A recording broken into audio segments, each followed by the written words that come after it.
If we don't stop temperatures going over 2 degrees, we won't have the Great Barrier Reef. Antarctica will melt, and there will be no such thing as polar bears.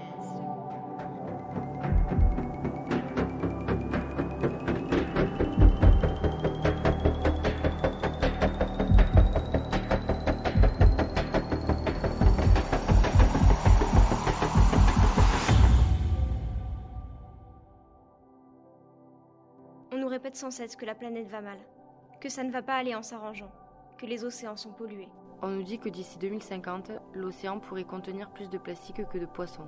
On nous dit qu'il y a plus de 150 millions de tonnes de plastique dans les océans. On nous dit que chaque année, entre 4 et 12 millions de tonnes de plastique finissent à l'eau. Que chaque jour, 730 tonnes de déchets sont déversées en Méditerranée. Comment ne pas se sentir impuissant ?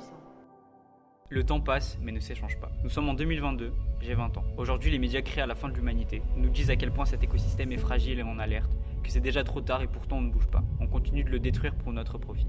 On, c'est à la fois les grandes industries, les gouvernements, mais également chacun d'entre nous. Nos habitudes nuisent à notre planète, et l'habitude est une chemise de fer. On a merdé et on en est conscient. C'est difficile de voir que tout ce monde s'écroule autour de nous sans pouvoir faire quoi que ce soit. Notre génération se sent impuissante.